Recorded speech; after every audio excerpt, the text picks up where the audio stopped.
Okay. All right, we are solving by square roots.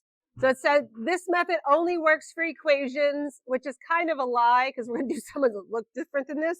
And I don't even know what, I have an extra letter or something in here. In the form, that should be ax squared plus c equals 0. I don't know if that's a 1 or an I or what happened there, but that little thing shouldn't even be there. But basically what this is saying is that we have no bx term. Okay, so there's not that middle term. But that's what we would get if it was all multiplied out. But some of these that I'm going to change on here will be changed to where they're not all multiplied out, and just so you know how to like the easier way to approach some things. Okay, so no matter what we do, we're going to isolate whatever has the x squared in it. And if you look at number 11 actually is a difference of squares, and you can factor it that way and solve it that way. 100% fine, absolutely nothing wrong with that. But another way to approach it would be to isolate this x squared term. So we're going to add 121. We'll get x squared equals 121. And then how do we undo a square? Square root. So when I take the square root of both sides, what's the first thing I should write down? Plus or minus. Plus or minus. And the square root of 121 is 11. Okay. So back over here, when it says square root both sides, but we'll start plus or minus. That's what's going to get you in the most trouble, forgetting your plus or minus. Okay, we good on that? All right, so number 12. I'm going to start by adding 10 to both sides, so I get x squared equals 18. Then what do I do? Square root. I take the square root of both sides. So x equals plus or minus something. And if you need to go off to the side to do the square root of 18 and simplify that, go ahead and do that. I'll give you a second to simplify that. We should be experts at that stuff by now.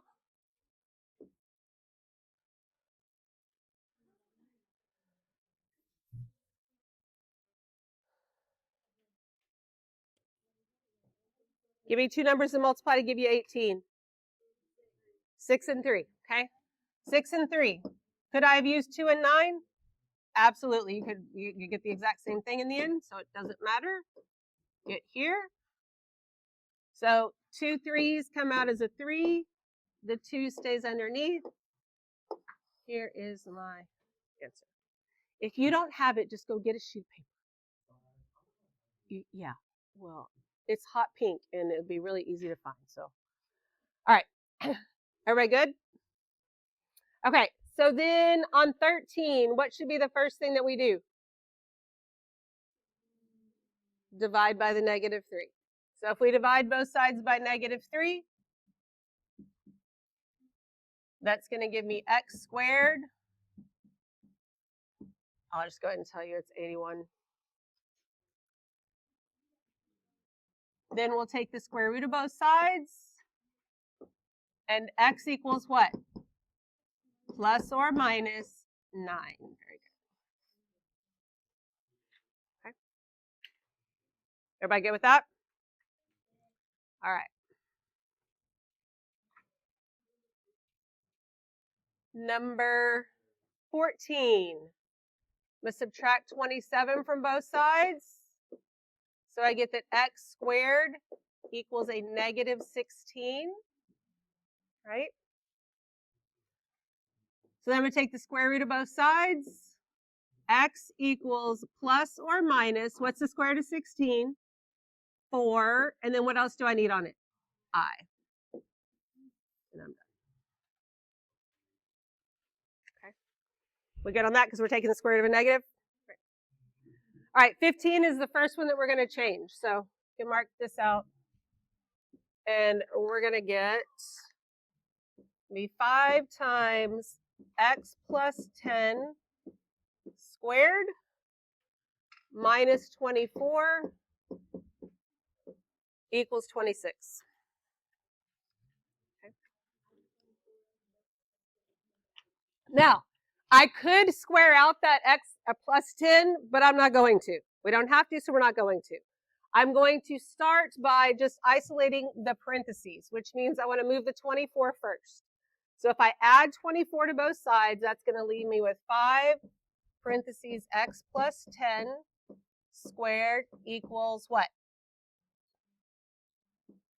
What's 24 and 26? 50. Now, would it be legal for me to distribute that 5 right now? Can I distribute that 5 right now legally? No. I would have to square it first, right? I don't need to distribute it. I don't need to square it. So what can I legally do with the 5 right now? Divide. So if I divide both sides by 5, that's going to give me x plus 10 squared equals 10. Okay? Everybody with me? So now I haven't isolated x squared, but I have isolated the squared term that has the x in it. Again, I could multiply that out, but I don't need to, so I'm not going to. At this point, since the squared term is isolated, I can take the square root of both sides. That's going to give me x plus 10 equals plus or minus the square root of 10. Okay? It's not a perfect square, so that's what I have right there. Now, the next step in the order in which you write it is important, okay? Because we end up with 2 terms sometimes. And you need to know what to do. We always put our square root or our I or whatever second. So when I subtract 10 from both sides, it's going to look like this. X equals negative 10 plus or minus the square root of 10. But I'm 99% sure in Delta Math, even though that is a perfectly acceptable answer and it's perfectly acceptable to write it that way, I don't know that Delta Math likes it written that way. I don't know if it'll let you type it in that way. So instead, this would be x equals negative 10 plus the square root of 10 and negative 10 minus the square root of 10. I'm pretty sure you have to put it in there as 2 separate, because that's what this plus or minus means. Negative 10 plus that and negative 10 minus that. Okay? And if the square root of 10 is a whole number, then you just do the same thing, but you wouldn't have 2 terms in the end. Okay? Any questions about that? Does that make sense? Format and whatnot. Delta Math is probably okay if you put the square root first, but again, that's just not like the proper way to write it. Okay. Everybody good? Any questions? Okie dokie. Then we're going to change 16 also. And this is going to be 3 times x squared minus 6 minus 2. Can y'all please just stop talking while I'm up here for once? Be nice. All right. So this looks kind of like the last one, but do you notice how the squareds are in different places? This one's on the outside of the parentheses, that one's on the inside of the parentheses. So it's not exactly the same. Could I legally distribute that 3 in number 16 right now? I could. Here it would be legal to do it. Here it would be illegal to do it. But either way, I don't want to do it. Okay, just in case that comes up in other things, make sure you understand that. The first thing I want to do is move the 2.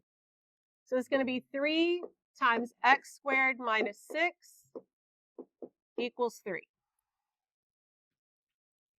Then what do I do? Divide by 3. Okay, so I'm going to get x squared minus 6 equals 1.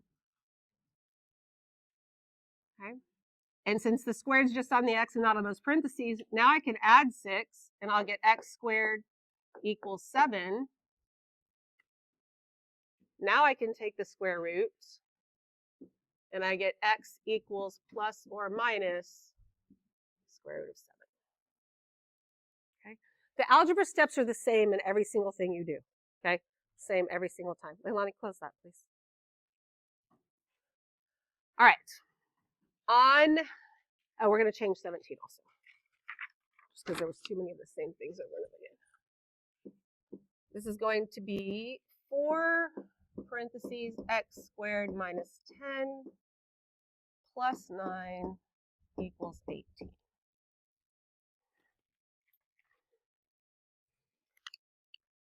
right. So the first thing I'm going to do is subtract 9. So I'll get 4x squared minus 10 equals 9. Then I divide, so I will get x squared minus 10 equals 9 over 4.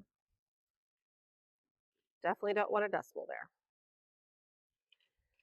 Then to get x squared by itself, I'm going to add 10, right? So I will get x squared equals 9/4 plus 10.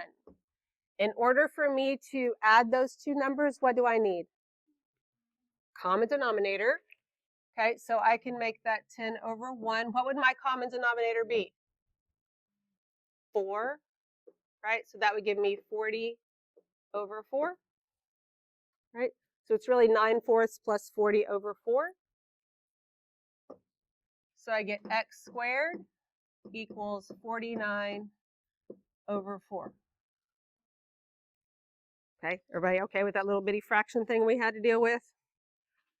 So now I've got x squared by itself, and with one term, I can take the square root of both sides. X equals plus or minus, what's the square root of 49? 7, and the square root of 4 is 2. Plus or minus 7/2. Okay. Questions? All right. 18, we're going to do as it is. Got to isolate my x squared. So we'll subtract 17. 9x squared equals 1. Then what do? Divide. X squared equals 1/9. Square root of both sides. So what does x equal? Plus or minus 1 what? Third. Square root of 1 is 1. Square root of 9 is 3. It's 1/3. Okay. Everybody good with that? Don't make square root of fractions anything harder than it is. All right. 19. We're going to do this one as it is too. What do we move first? 20. So I'm going to subtract 20 from both sides. That'll give me negative 49 x squared equals 16. Then I divide, right? Divide both sides by a negative 49. X squared equals a negative 16 over 49. X squared is by itself. So we can take the square root. X equals plus or minus, what is the fraction? 4 over 7, and then what else do I need? I. It's okay. Just one term there. All right. What questions do we have? Anything? We good? All right. So just another way to approach those. If you get after it, you got 30 minutes left. You can totally get done with your Delta Math before you leave today.